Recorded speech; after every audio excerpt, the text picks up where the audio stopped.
Pessoal, eu tô gravando essa videoaula para falar do tema da terceira semana do volume 7 dos PETs.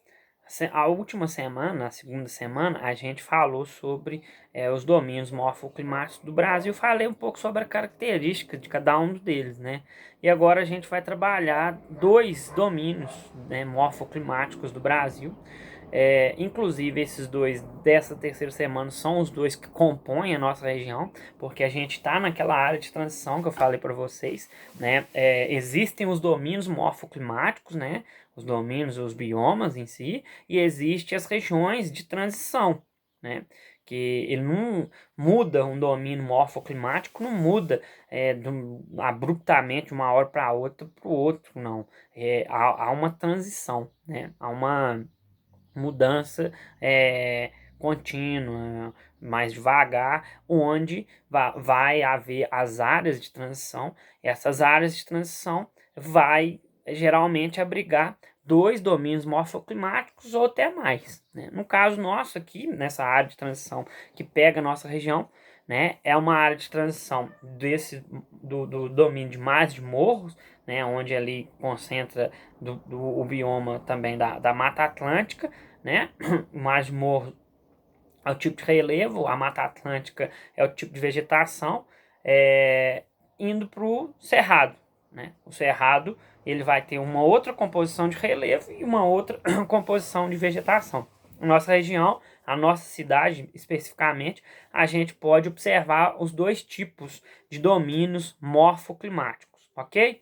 Então vamos lá. Primeiro, o domínio dos mares de morro. O domínio dos mares de morro, ele é característico no Brasil, aqui nessa nossa região sudeste, né, parte do sudeste, parte do nordeste também, pouca parte do nordeste, um pouco também da região sul, né, mas é um domínio que está muito próximo ao litoral, um domínio bem próximo ao litoral, bem próximo ao Oceano Atlântico.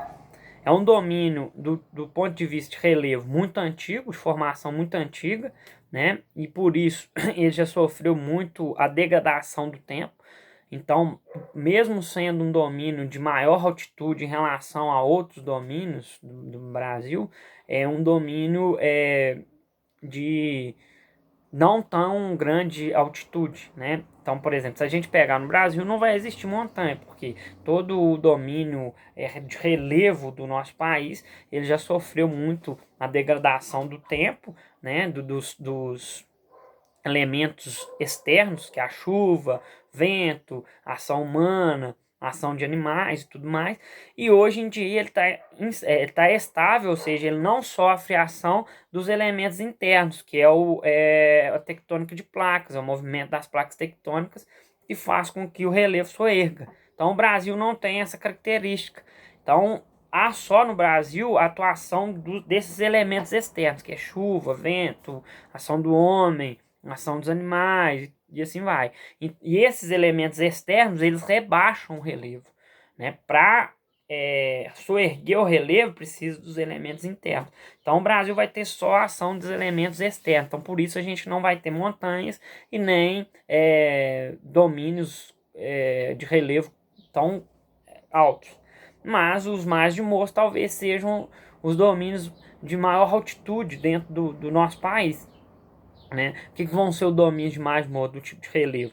O tipo de relevo que vai ter nos mares de morro é um relevo de morro mesmo, né? Como o próprio nome já fala, um relevo um pouco mais íngreme e muito acidentado, né? A nossa região tem essa característica de ser bem acidentada, é o relevo da nossa região, por conta dessa questão da degradação que é sofrida pelos intemperismos desses elementos que eu estou falando para vocês, os elementos externos. Então a região de margem de morro ela é composta por esses morros de diferentes altimetrias, ou seja, diferentes altitudes, por serras, talvez até algumas chapadas em alguns lugares, né? As chapadas não são tão comuns no margem de morro, é mais comum mais para a região central, mas pode haver algumas, né? Mas predomínio dentro dos margens de morro são os morros mesmo, todo lugar que você vai ter um morro, e serras, né? As serras são uma espécie de planalto, que não chega a ser uma montanha, né? É um lugar soerguido com altimetria muito maior e que o seu topo vai estar se aplanando, justamente por causa dessa ação que eu falei, né? No topo dela vai começar essa planação, ser mais plano, pela ação da chuva, do vento, todos esses elementos externos aí que eu citei para vocês.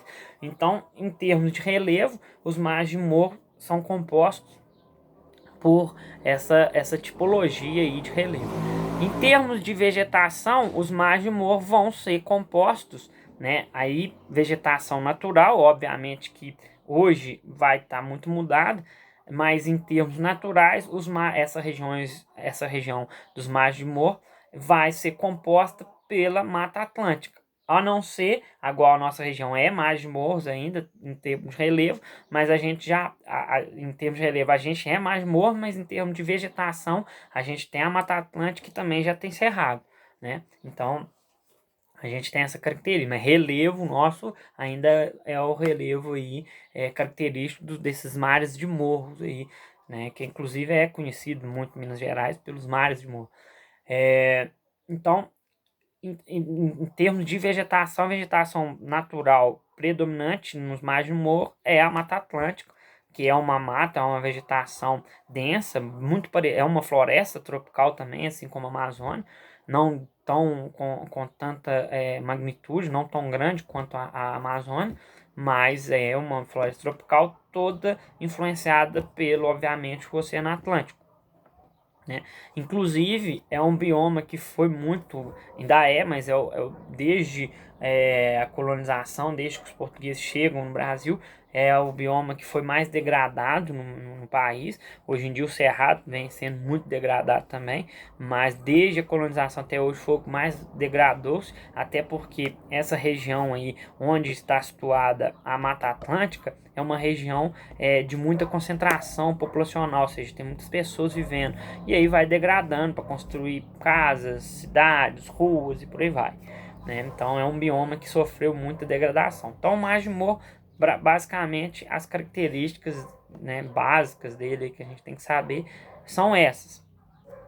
Já o cerrado é um domínio morfoclimático mais comum para a área central, mas como eu falei para vocês, a gente está na área de transição, então ele pega parte de Minas Gerais, por exemplo, ele pega parte do estado de São Paulo, né? Mas ele é predominante mesmo, com todas as suas características, inclusive características de relevo nas áreas centrais, porque, por exemplo, a gente pega aqui, a gente está na área de transição, então a gente acha Mata Atlântica e acha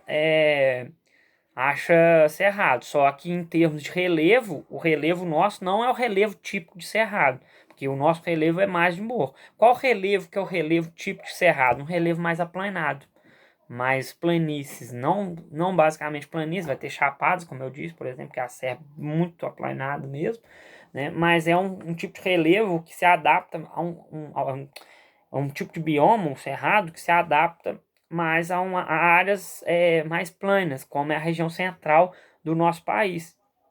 A região central tem grandes planícies ali, onde abrigam esse domínio. O cerrado, ele é conhecido também como a savana brasileira, né? Qual a característica do cerrado? São grandes campos, né, mais aplanados, com alguns arbustos, mas não muitos arbustos. Não é característica do cerrado tá mata muito fechada, poucos arbustos espalhados por esses campos abertos, esses campos contendo gramíneas ou tipos de vegetação, né, em um lugar bem mais plano.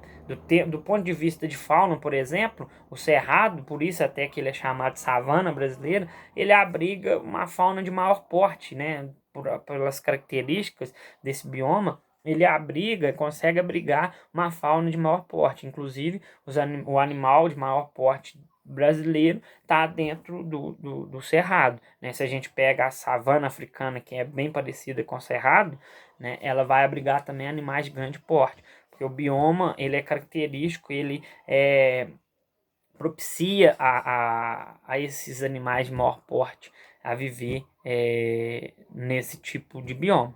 Então, o cerrado ele é basicamente composto para um relevo mais plano, né? Não significa que é totalmente plano, não, pessoal, mas ele é bem mais plano que, por exemplo, os mares de morro, mais aplanado, mais reto, né? Então, são campos abertos com poucos arbustos espaçados, ok? Já os mares de morro é um relevo bem mais acidentado, que tem por característica principal a vegetação da Mata Atlântica, preservada, natural. Obviamente que hoje ela já foi bastante degradada. E só lembrando, nos mares de morros, em lugares de maior altitude, por exemplo, se a gente pega a nossa serra, os lugares mais altos, por conta da altitude, um pouco mais alto, né? Se você já subiu um pouco a altitude, a vegetação muda, porque as características daquele local, elas vão mudar. Então, se tem maior altitude, nos mares de morro, você vai encontrar campo rupestre, por exemplo, né? Que é uma vegetação um pouco mais característica de lugares mais altos. Se a gente for olhar a nossa serra, aqui a gente vai observar que embaixo, de um lado dela, a gente observa alguns cerrados, algumas áreas de cerrado, né? Do outro lado, o lado que dá para tirar dentro, a gente vai observar uma mata muito bem preservada, inclusive, que é a Mata Atlântica, que é uma Mata Atlântica, só para vocês terem uma ideia de qual o tipo de bioma que eu estou falando. E lá em cima, campo rupestre, por causa da altitude, né? Ali deve ter um ponto mais alto dessa nossa serra, deve ter uns 1.400 e alguma coisa metros de altitude, mas já muda a vegetação lá no topo. Quem já subiu a serra já observou isso, que há uma mudança de vegetação no topo. Isso vai acontecer em outros lugares aí, nos mares de morro, lugares de maior altitude, a vegetação muda. Geralmente é composta por campo rupestre. Ok, pessoal? Então é isso aí.